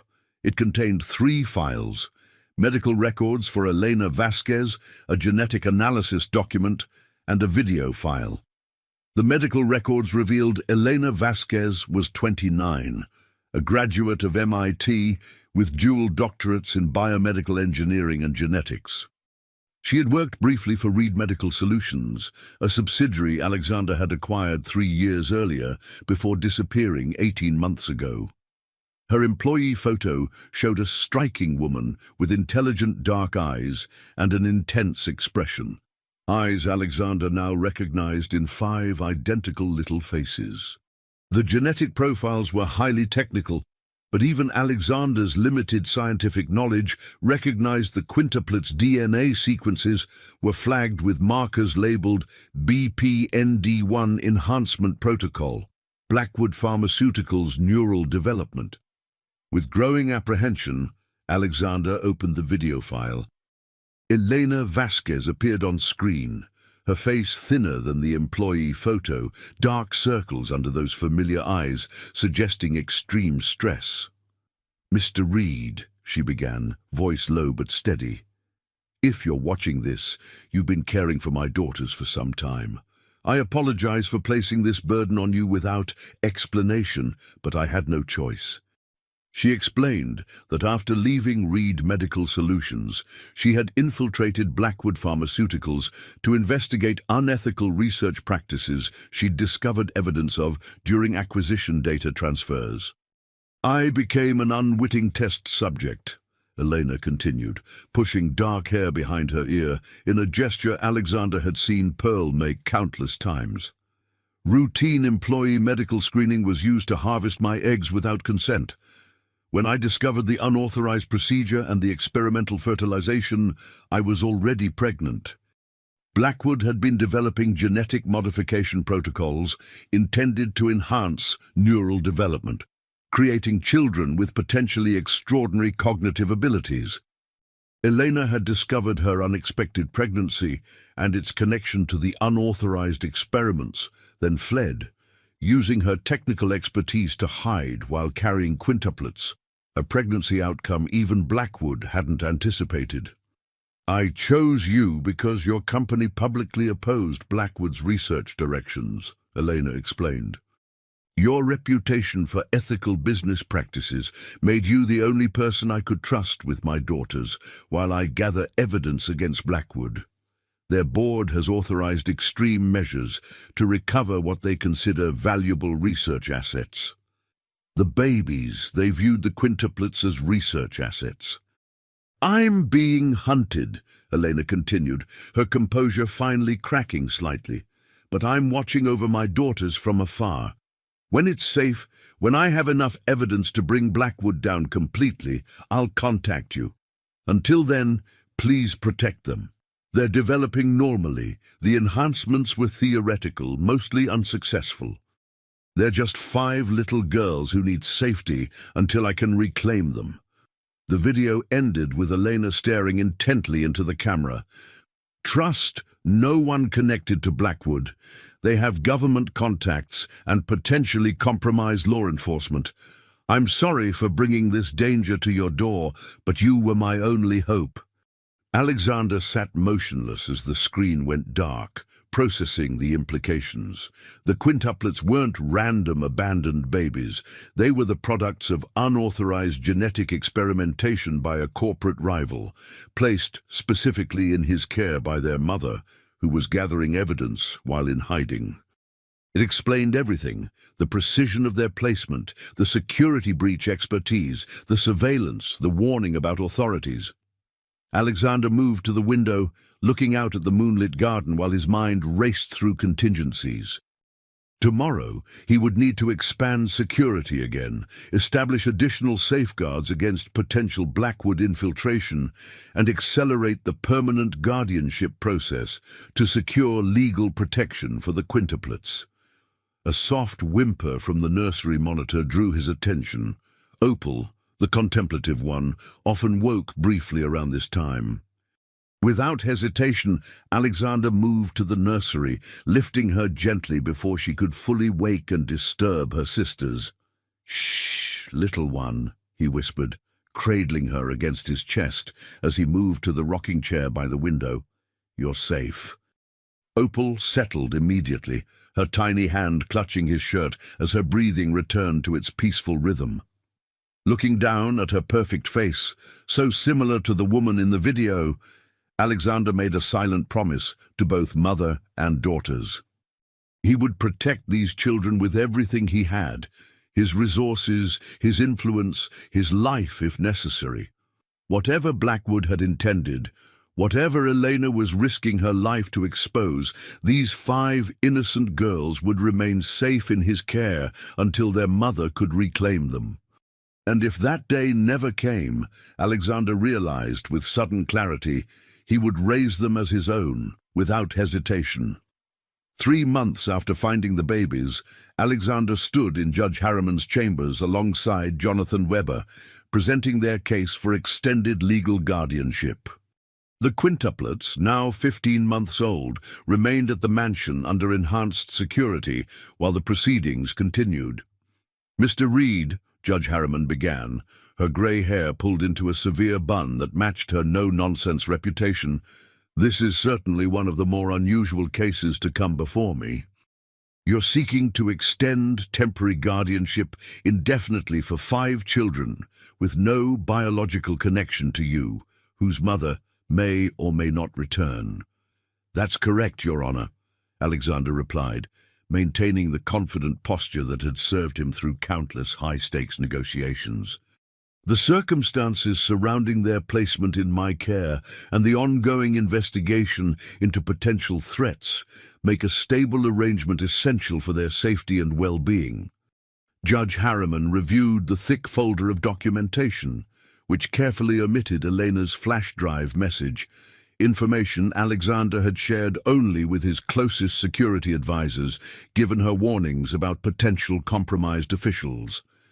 "Detective Rivera's reports indicate sophisticated surveillance of your property and a connection to possible corporate espionage," the judge noted, "and the children's biological mother has made no formal contact with authorities. We believe she's unable to come forward safely at this time," Jonathan interjected smoothly. "Mr. Reed's resources provide the quintuplets with security measures no foster placement could match." Judge Harriman studied Alexander thoughtfully. "Your background is impressive, Mr. Reed, but not traditionally suited to childcare. What prompted this unusual commitment from a man with no previous interest in parenthood?" The question struck closer to Alexander's private thoughts than he expected. 3 months ago, he might have answered with practical reasoning about resources and responsibility. Now, the truth was more complex. "When I found them, Your Honor, they needed protection. That hasn't changed," he replied carefully. "What has changed is my understanding of what they need beyond physical safety: consistency, attachment, stability. I'm committed to providing that for as long as necessary." Something in his tone must have convinced her, because Judge Harriman's expression softened slightly. "The developmental specialist's reports indicate the children are thriving in your care," she acknowledged. "That carries significant weight in my consideration." After further questioning and review of the documentation, Judge Harriman granted extended guardianship pending quarterly reviews, a significant legal victory that would protect the quintuplets from potential custody challenges while the investigation continued. "Thank you, Your Honor," Alexander said sincerely as they prepared to leave. "Mr. Reed," Judge Harriman called as he reached the door. "Off the record, I've been on the bench for 30 years. People who seek custody of children for the wrong reasons can't maintain the facade through my questioning. Whatever brought these children to you, they appear to be in good hands." The validation from an experienced jurist settled something in Alexander as he drove home through San Francisco's summer fog. The quintuplets had transformed his life in ways he never could have anticipated, but for the first time since Catherine's death, the mansion felt like a home rather than a monument to his success. Upon his return, Ms. Patterson greeted him with news of developmental milestones achieved during his absence. Amber had spoken her first clear sentence, and Pearl had demonstrated remarkable problem-solving by figuring out how to stack blocks to reach a toy placed on a shelf. "They're developing typical speech patterns for 15-month-olds, reported Dr. Melanie Sanders, the developmental specialist who now visited weekly. "Some slightly advanced verbal skills, but nothing outside normal variation. Their coordination and problem-solving are similarly age-appropriate." Alexander nodded, relieved by the normality of their development. Despite Elena's claim that the genetic modifications had been unsuccessful, he still worried about potential delayed effects. Every milestone reached within typical ranges reassured him. His executive team had adjusted to his new priorities with varying degrees of acceptance. His CFO had initially questioned his reduced hours, but the company's continued strong performance silenced most objections. Alexander had restructured his schedule to conduct meetings during nap times and review financial reports during the quiet evening hours after bedtime. After dinner, as Alexander observed the quintuplets during their evening playtime, Martinez entered with an urgent security update. "Sir, we've intercepted a breach attempt," he reported quietly. "3 professionals with tactical gear attempted to access the eastern perimeter 40 minutes ago." Alexander's pulse quickened. "Identification. Negative. They retreated when security responded, but we recovered equipment with serial numbers traced to a private contractor used by Blackwood subsidiaries." The confirmation of Elena's warnings sent a chill through Alexander. Moving closer to where the quintuplets played on their colorful activity mat, he watched Ruby attempting to place shaped blocks into corresponding holes, her dark eyebrows furrowed in concentration exactly like her mother's in the video message. "Increase security protocols to level 2, Alexander instructed. "And contact Detective Rivera. We have actionable evidence now." The attempted breach provided the concrete evidence needed to convince authorities that the children faced genuine danger, extending Alexander's temporary guardianship indefinitely, while the investigation expanded to include Blackwood Pharmaceuticals' potential involvement. That night, Alexander installed additional security measures in the nursery itself, biometric access controls, reinforced doors, and a direct alert system to both security and his personal devices. As he worked, Opal watched him with those unusually perceptive eyes, as if understanding exactly what he was doing and why. "Safe," she said clearly, one of her few distinct words, pointing at the security panel. "That's right," Alexander replied, surprised by her comprehension. "I'm keeping you safe." Nanny. As he tucked each quintuplet into bed, Alexander found himself wondering about Elena, where she was hiding, what evidence she was gathering, whether she observed her daughters from afar. The quintuplets deserved to know their brave, brilliant mother, who had risked everything to protect them. Until then, Alexander would continue building a fortress of security and normalcy around these 5 little lives that had somehow become the center of his own. 4 months after finding the babies in his garage, Alexander awoke to a security alert on a stormy night, eerily similar to the one that had changed his life. Lightning illuminated his bedroom in brief flashes as he reached for his phone, immediately alert despite the late hour. The notification showed movement detected at the service entrance, the same one where he'd discovered the quintuplets. Instead of immediately alerting his security team, Alexander switched to the camera feed, his breath catching as he recognized the hooded figure cautiously navigating the rain-slicked path. Though her face was partially obscured, something in her movements and build matched Elena's photo and video. Alexander's finger hovered over the security alert button, then moved instead to send a message to Martinez. "Potential non-hostile at service entrance. Monitoring personally. Stand by, but do not engage." Alexander moved silently through the darkened house, positioning security personnel discreetly while he made his way to the kitchen, the most likely destination for someone entering through that particular entrance. Minutes later, the door opened carefully and a slender woman in a rain-soaked jacket slipped inside. "You took better care of them than I hoped," she said without turning, her voice matching the video message exactly. "Miss Vasquez," Alexander acknowledged, remaining by the doorway to give her space. Elena Vasquez turned slowly, lowering her hood to reveal the face he'd seen in photographs and video, and in 5 identical, smaller versions every day for the past 4 months. She looked exhausted, thinner than in her employee file photo, with dark circles under her eyes and tension evident in her posture. "Are they safe?" she asked, her voice breaking slightly on the question. "Yes," Alexander assured her. "They're sleeping upstairs with additional security monitoring. They're healthy, developing normally, and protected. Relief washed visibly across Elena's features. I've been watching when I could, but it wasn't safe to approach until now. My security team detected your surveillance, Alexander noted without accusation. A ghost of a smile touched Elena's lips. Only because I allowed it.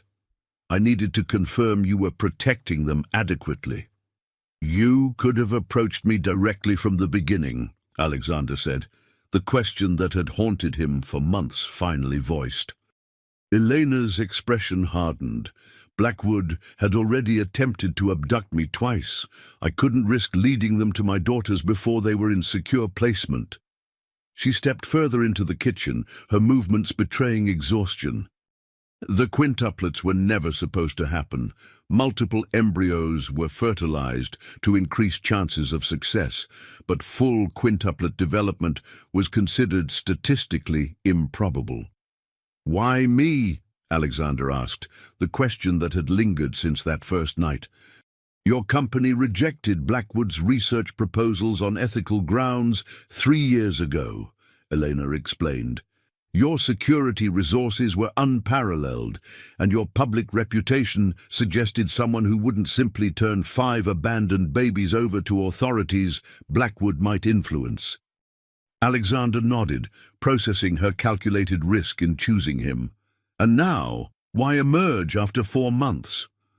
I've compiled enough evidence to bring Blackwood's neural enhancement program to federal authorities, Elena replied, opening her backpack to reveal several encrypted hard drives. The evidence includes illegal human trials, unauthorized genetic manipulation, and corporate espionage spanning 5 years. The quintuplets are part of this evidence, Alexander stated, rather than asked. They were intended to be the proof of concept, genetically enhanced children with accelerated neural development, Eleanor confirmed, her voice tight with controlled anger. When I discovered what had been done using my genetic material without consent, I accessed their research. The modifications were largely unsuccessful. The quintuplets are developing typically, perhaps with some slight cognitive advantages, but nothing like what Blackwood had projected. Which makes them less valuable as research subjects, Alexander concluded, but Blackwood still wants to prevent exposure of their unethical practices. Elena nodded, fatigue evident in her movements. The federal investigation needs to be handled carefully. Blackwood has high-level connections who could bury the evidence or worse, legitimize their research retroactively. Alexander studied the woman before him. Brilliant, determined, and clearly devoted to her daughters, despite the impossible choices she'd faced. You need rest, he said finally. The quintuplets usually wake around 6. You could see them then. Something vulnerable flickered across Elena's controlled expression. I would like that, she whispered. It's been difficult being separated from them. Alexander led her to a secure guest suite, one equipped with the same security protocols as the nursery, then messaged Martinez to maintain elevated security without alarming the household staff who would arrive in the morning. At precisely 6:15 a.m., Alexander stood in the doorway of the nursery as Elena entered cautiously, her composure finally breaking at the sight of her daughters beginning to stir in their cribs. Ruby was the first to notice the newcomer, her babbling quieting as she stared curiously at her mother. "Hello, my darlings," Elena whispered, tears streaming down her face as she approached Ruby's crib. What followed was one of the most remarkable moments Alexander had witnessed. Despite 4 months of separation, the quintuplets recognized their mother instantly. Their faces lit with a joy so pure it was almost painful to observe as Elena sang a soft melody that clearly held meaning from their earliest days together.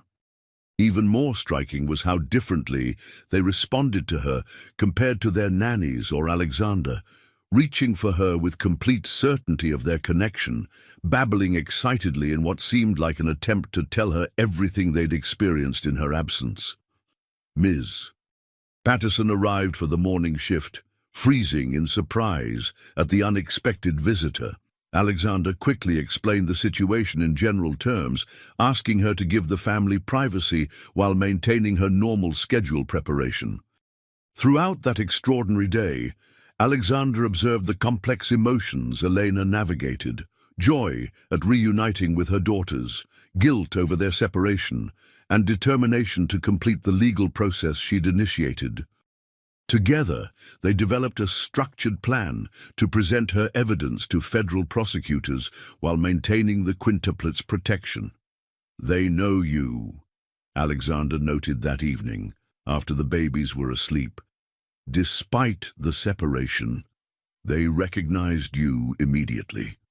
Elena's eyes glistened with unshed tears. "I sang to them every day during pregnancy and their first months.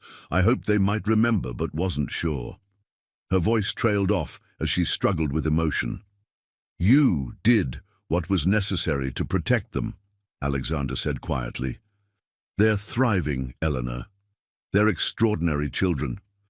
Thank you," she replied simply, the words containing depths of gratitude beyond their simplicity, "for becoming what they needed when I couldn't be there."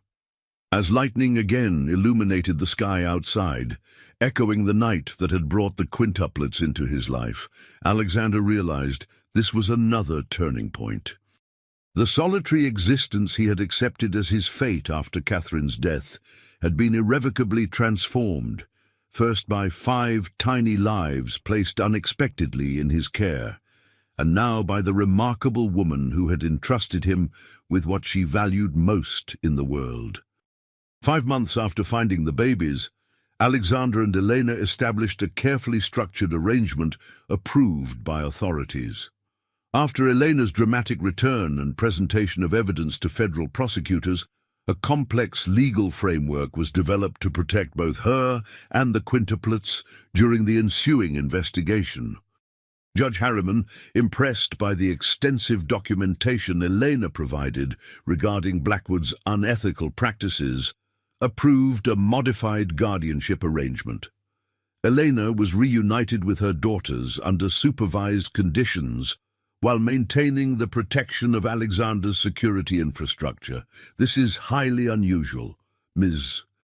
Cortez acknowledged during a home evaluation following the new arrangement.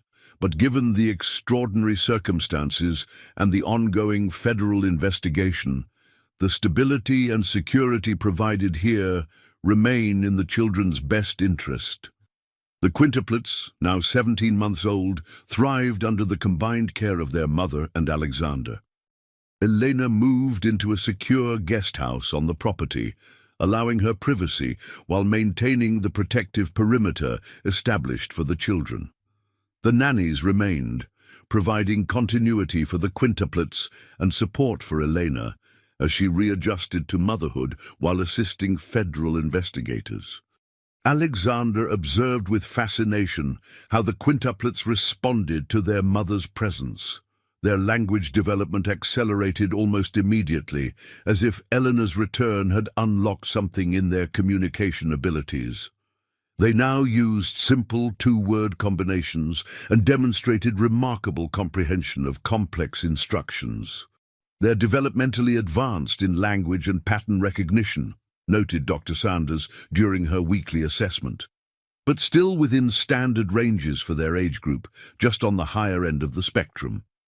Elena reviewed Blackwood's research thoroughly with Dr. Khatri, Alexander's chief scientist. "The enhancements were primarily theoretical," Dr. Khatri explained after analyzing the complete data. "Blackwood expected dramatic cognitive acceleration that simply didn't materialize as projected. The modifications appear to have enhanced some neural pathways related to language processing and pattern recognition, but nothing beyond what might occur naturally in particularly gifted children. That's why they became less valuable as research subjects," Elena added, relief evident in her voice. "Blackwood expected superchildren with measurable cognitive advantages from infancy. When those dramatic results didn't appear, the focus shifted to preventing exposure of their unethical practices rather than recovering the quintuplets themselves. D. This made the federal case more complex. Blackwood could claim the research was theoretical rather than applied if the quintuplets showed no extraordinary abilities.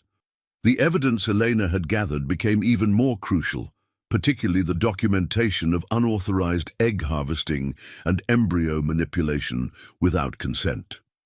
As summer transitioned to fall, a new routine established itself at the mansion.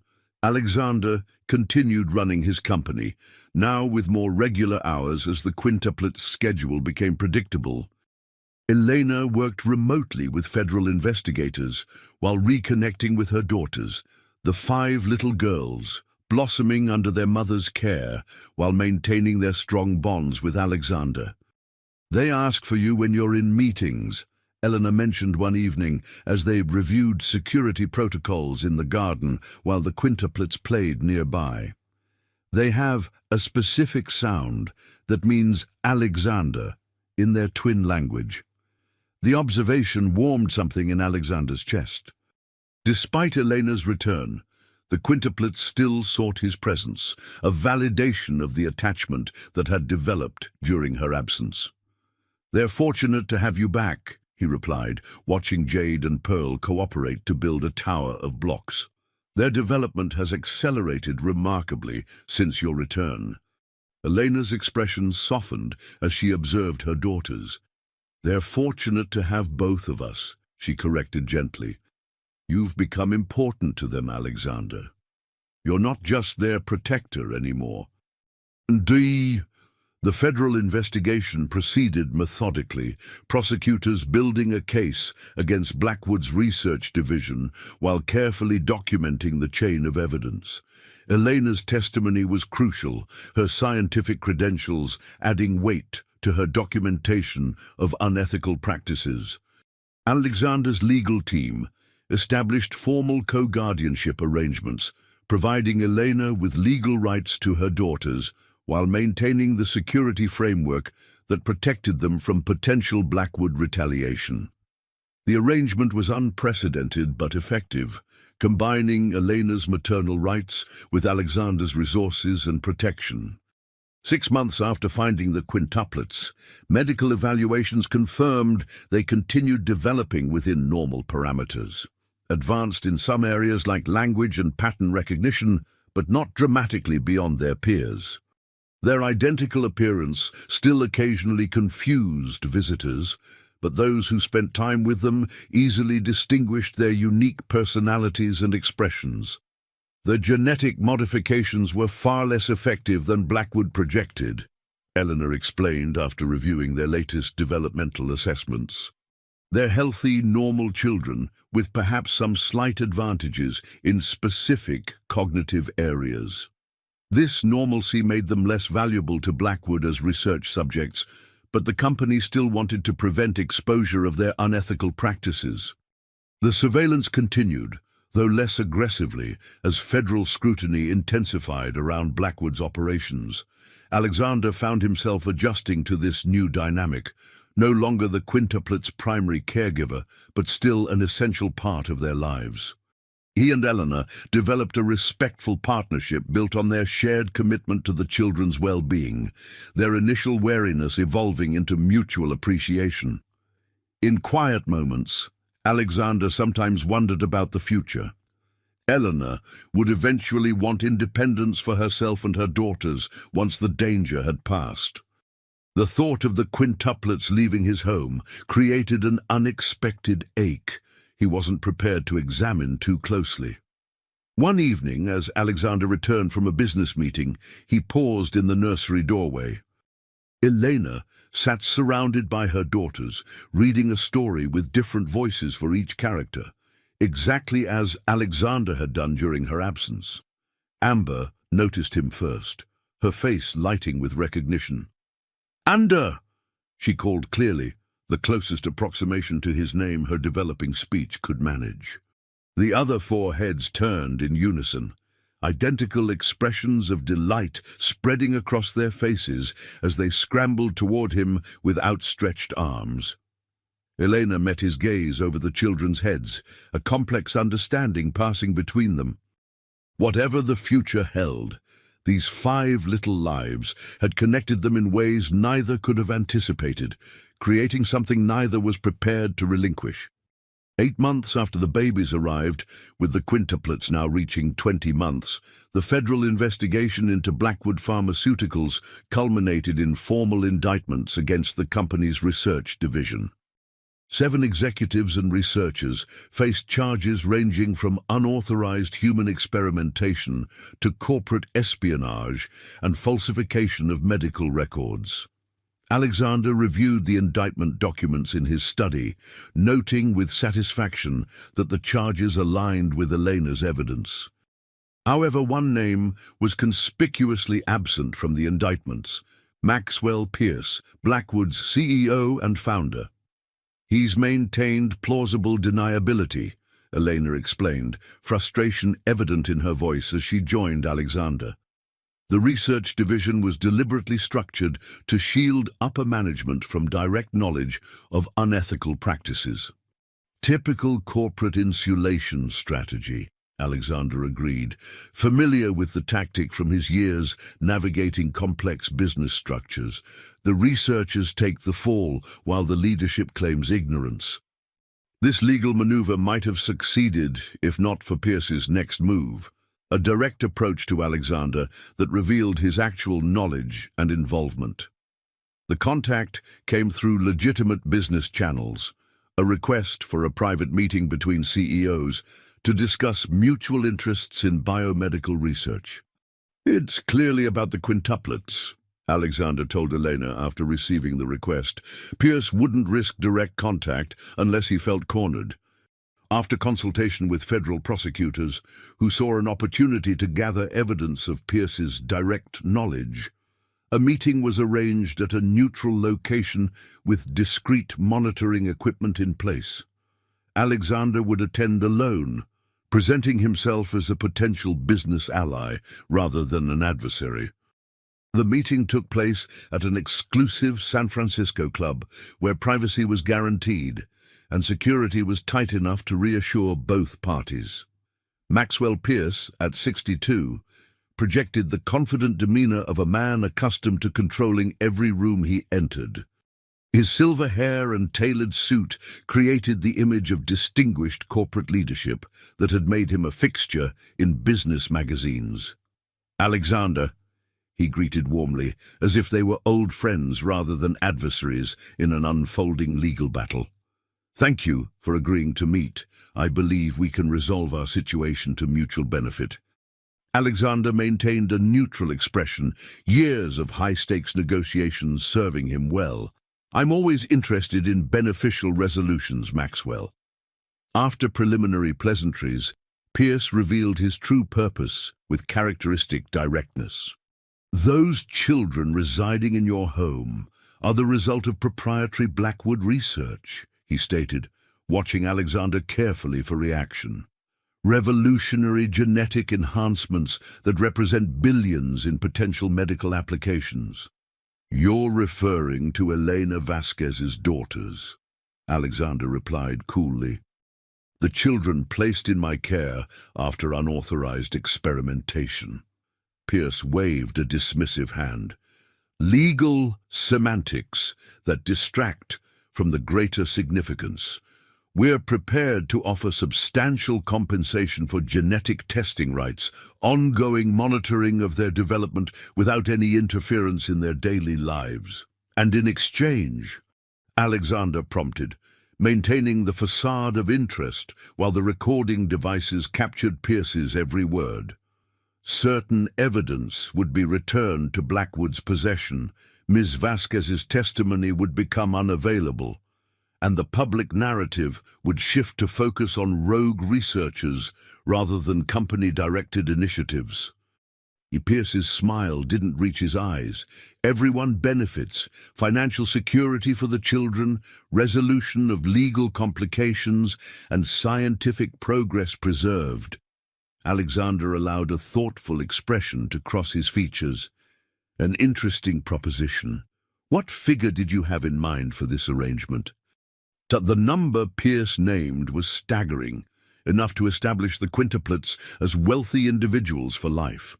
The offer confirmed what Alexander had suspected. Blackwood was desperate to contain the damage, willing to pay extraordinary sums to prevent full exposure of their operations. "I'll need to consider the proposal," Alexander replied non-committally. "There are multiple stakeholders involved." Pierce's expression hardened slightly. "Don't overthink this, Alexander. Those children are enhanced human subjects developed through Blackwood technology. If this reaches certain courts, custody questions could become quite complex."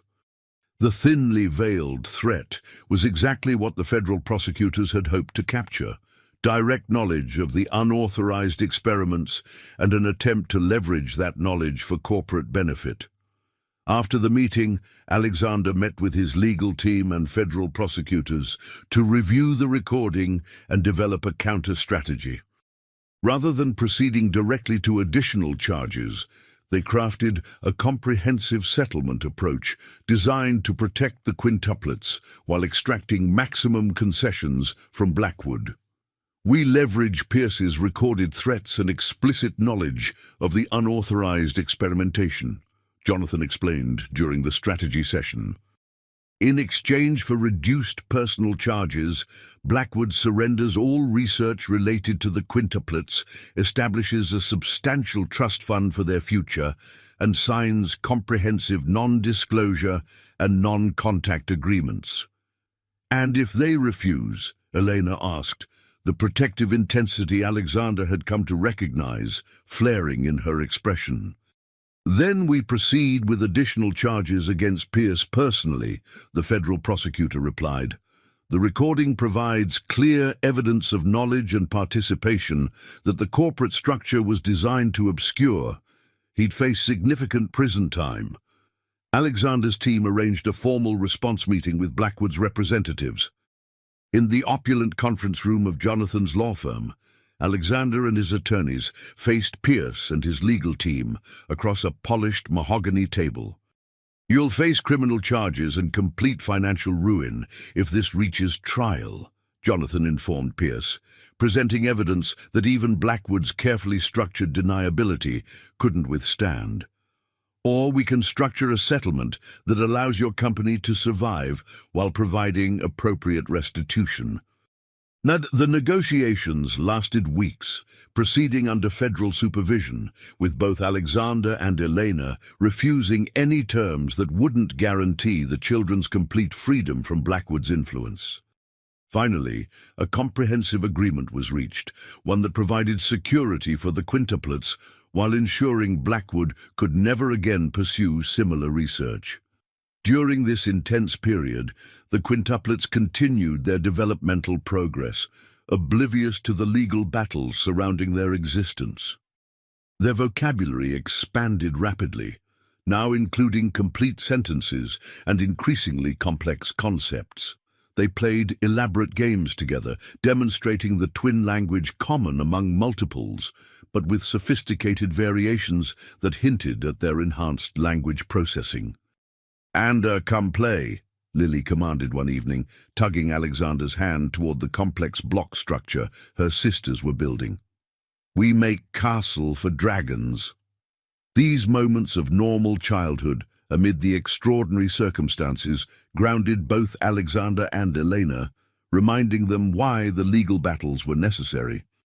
The quintuplets deserved the chance to develop as individuals, free from their origin as experimental subjects.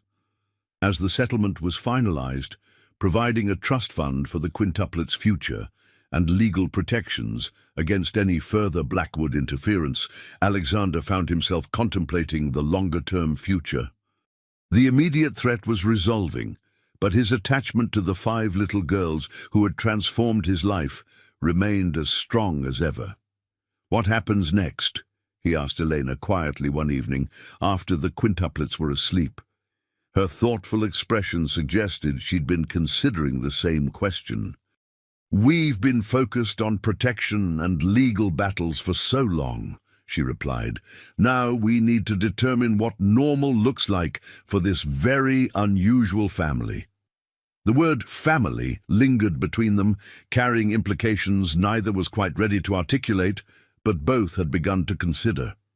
1 year after finding the babies in his garage, Alexander hosted a private celebration for their second birthday.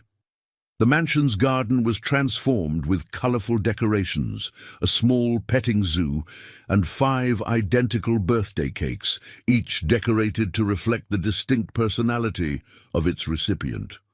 The legal battles had resulted in a comprehensive settlement. Blackwood restructured under federal monitoring, the executives responsible faced criminal charges, and a substantial trust was established for the quintuplets' future. Maxwell Pierce had resigned as CEO, accepting a plea agreement that included significant financial penalties while avoiding prison time, a compromise that frustrated Eleanor but provided finality to the ordeal. "I wanted him to face full consequences," she admitted to Alexander as they watched the quintuplets delight in petting gentle farm animals brought for the occasion.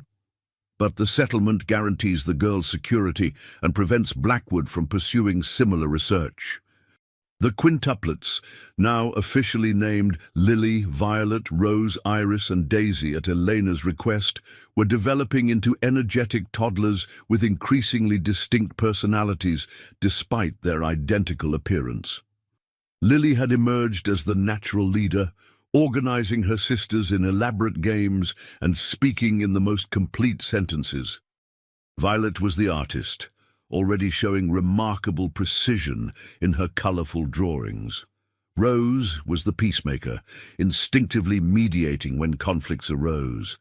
Iris was the explorer, constantly testing boundaries and physical capabilities.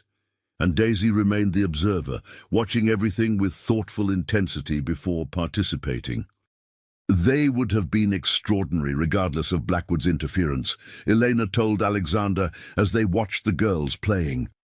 Their individual personalities emerged despite identical genetics and experimental tampering.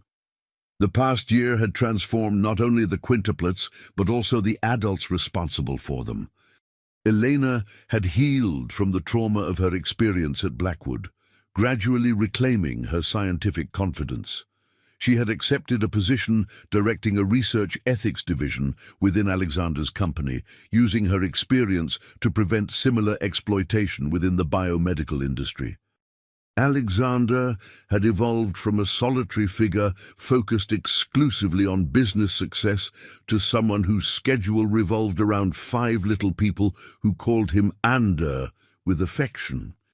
His executive team had adapted to their CEO's transformed priorities, scheduling board meetings around preschool events and accepting occasional background noise of children playing during important calls. Together, Alexander and Elena had established the Reed Vasquez Foundation, dedicated to oversight of genetic research ethics, with profits directed to children's advocacy.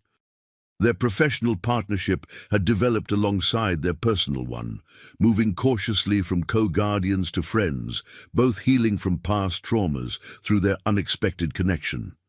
"They're asking questions about family structures," Elena mentioned as they prepared for the birthday celebration.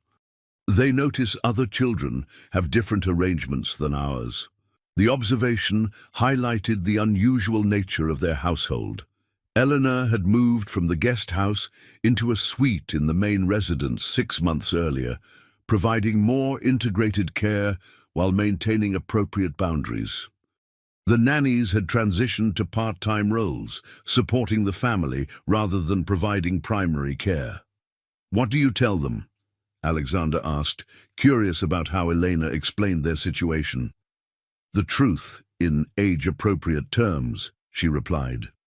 "That Mommy had them in her tummy, that they needed special protection, and that Alexander helps keep them safe and loves them very much." The simplicity of the explanation belied the complexity of emotions it stirred in Alexander. He had never articulated his feelings for the quintuplets in precisely those terms, but Elena's assessment was accurate. Somewhere between finding them in his garage and celebrating their second birthday, 5 little girls had claimed a portion of his heart he'd thought permanently closed after Catherine's death. The birthday celebration concluded with a tradition Alexander had instituted during their first year, a quiet moment with each quintuplet individually before bedtime, honoring their unique personalities despite their identical appearance. Lily showed him a complex block structure she'd built, narrating her architectural vision with serious intent. Violet presented a colorful drawing of what she identified as our family, stick figures of varying heights but recognizable as their household. Rose offered a solemn hug and whispered, "Thank you for my party," with sincere appreciation. Iris demonstrated her new jumping ability with exuberant energy. Daisy simply climbed into his lap with a favorite book, content with his presence rather than conversation. Later that evening, after the quintuplets were asleep, Alexander found Eleanor in the garden, collecting forgotten toys in the moonlight. "They're happy," she said, not looking up as he approached. Despite everything, the separation, the danger, the unusual circumstances, they're secure and thriving.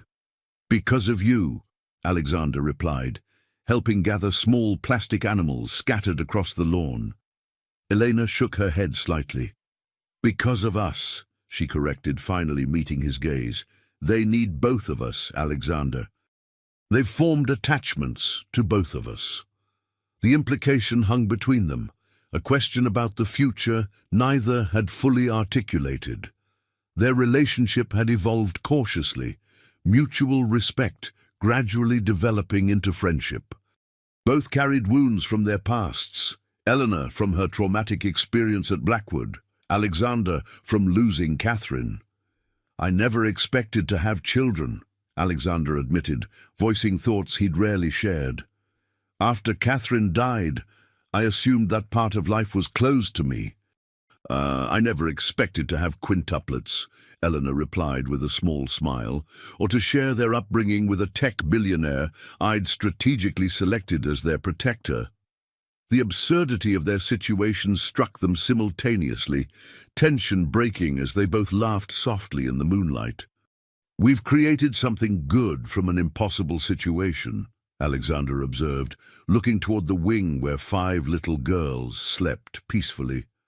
"Something worth preserving." Elena's expression softened. "Yes," she agreed simply.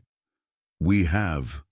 The conversation marked a turning point, an acknowledgement that their arrangement had evolved beyond temporary necessity into something both valued.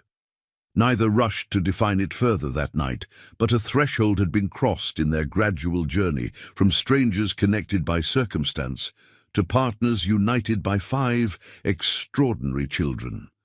Alexander's previously cold mansion had transformed over the past year into a home filled with evidence of the quintuplets' presence. Finger paintings displayed alongside valuable artwork, child-sized furniture integrated with designer pieces, the sounds of laughter and occasional tantrums echoing through previously silent halls. As Alexander made his final security check that night, a habit maintained despite the reduced threat, he paused in the quintuplets' doorway, watching 5 identical little girls sleeping peacefully in their toddler beds. The sight still occasionally struck him with its improbability. 5 perfect little humans who had appeared in his life through extraordinary circumstances and transformed it completely. Whatever the future held, Alexander knew with certainty that finding those babies in his garage 1 year ago had given him something he'd thought permanently lost after Catherine's death. A family, unconventional as it might be, and a renewed sense of purpose beyond corporate success. 3 years after the stormy night that changed everything, Alexander stood in the garden, watching the quintuplets, now 4 years old, playing an elaborate game of their own invention. The game involved complex rules they had developed together, with Lily as usual serving as referee for disputes that arose between her sisters. "No, Iris, you can't change the dragon's color after you chose it," Lily explained patiently to her more impulsive sister. "Remember the 3rd rule?" Iris briefly pouted but quickly recovered, adapting her strategy within the established framework.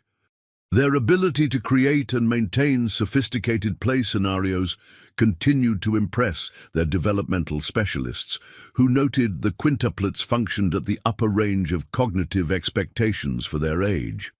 "They're starting kindergarten preparatory classes next month," Elena remarked, joining Alexander on the terrace.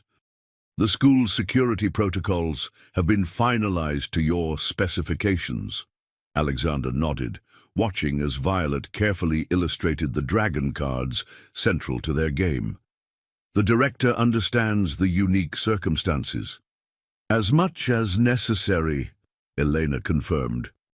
They know the girls require additional security due to their connection to a sensitive corporate case, without specific details about their origin. The previous year had brought significant changes to their unusual family structure. The legal adoption had been finalized, making Alexander the quintuplets' legal father, while Elena retained her maternal rights. The arrangement recognized the reality that had developed. Both adults were essential to the quintuplets' well-being and security.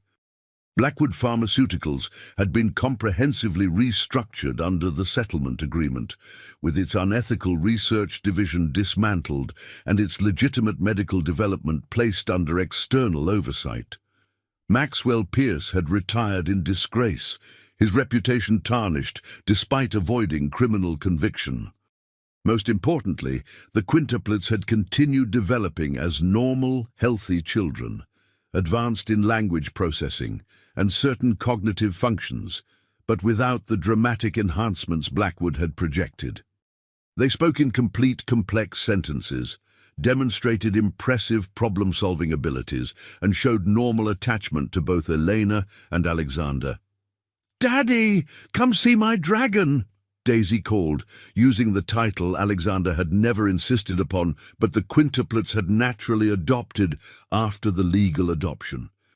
Her sisters immediately echoed the invitation, 5 identical faces turning toward him with varying expressions of excitement. Alexander joined their circle, examining the intricate game they had created, complete with hand-drawn cards, rules that incorporated elements of strategy and chance, and clearly defined roles for each participant. Their cognitive development remained remarkable, but within normal parameters for particularly gifted children, exactly as Elena had predicted. "Very impressive," he commented, genuinely amazed by their creativity. "Who invented this game?" "We all did together," Rose explained earnestly. "Lily made the rules, Violet drew the cards, I decided how to win, Iris made up the dragon powers, and Daisy named all the dragons." Their collaborative approach highlighted how they functioned as both individuals and a unit, maintaining their unique personalities while leveraging their identical genetics and shared experiences to create something none could have developed alone. Later that evening, as the family shared dinner in the kitchen, a habit Alexander had initially found strange but now cherished, Elena brought up the subject they'd been cautiously circling for months. "The girls asked again about why we have different last names, but live in the same house," she mentioned, passing Alexander the salad. "They're becoming more aware of conventional family structures through their playgroups." Alexander nodded thoughtfully. Their relationship had evolved gradually over 3 years, from cautious co-guardians to partners in both parenting and professional endeavors. Elena now directed the Reed Vasquez Foundation in addition to her research ethics division, her scientific brilliance and personal experience making her uniquely qualified for both roles. Their personal relationship had developed with similar care, friendship deepening into romantic attachment only after the quintuplet's security was assured, and both had begun healing from their respective traumas. They had maintained separate living spaces within the mansion, even as they functioned increasingly as a unified family unit. "What did you tell them?" Alexander asked, genuinely curious about Elena's response. "That grown-ups sometimes take time to decide about certain things," she replied with a small smile. and that families come in many different forms. After the quintuplets were settled for the night, a process that now included individual reading time, a complex bedtime routine with specific stuffed animals in precise arrangements, and goodnight kisses from both adults, Alexander and Elena returned to the garden terrace that had become their regular evening retreat. They're becoming more aware of social structures and expectations, Eleanor noted, continuing their earlier conversation. Their questions will become more specific as they interact with more children their age. Alexander nodded, considering the implications. We should consider what we want our family structure to look like moving forward, he suggested carefully, for both our sake and theirs. Elena studied him thoughtfully, the directness that had initially drawn him to her evident in her gaze. Are you proposing we formalize our arrangement, Alexander? I'm proposing we acknowledge what already exists, he replied honestly. A family that formed through extraordinary circumstances, but has become something neither of us wants to relinquish. Elena's expression softened. The quintuplets need stability and clarity about their family structure as they begin school and expand their social circles. And what do you need, Elena? Alexander asked, the question carrying deeper significance than its simplicity suggested. Her answer came without hesitation. A partner who respects my independence while sharing my commitment to 5 extraordinary little girls.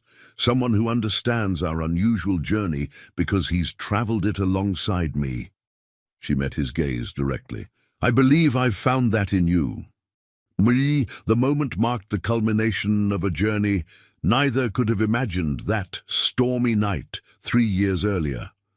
Alexander Reed, once defined by solitary success, and Elena Vasquez, once forced into isolation to protect her daughters, finding unexpected connection through 5 remarkable children who needed them both. 2 months later, a simple ceremony in the garden where the quintuplets played daily formalized what had already developed. A family united not by conventional beginnings, but by choice, commitment, and 5 identical little girls who served as flower bearers, ring bearers, and enthusiastic participants in the celebration. The Reed-Vasquez family continued to navigate their unusual circumstances with the same determination that had characterized their journey from the beginning. The quintuplets attended a carefully selected private school with enhanced security but normal educational approaches, showing intelligence but not the supernatural abilities Blackwood had envisioned.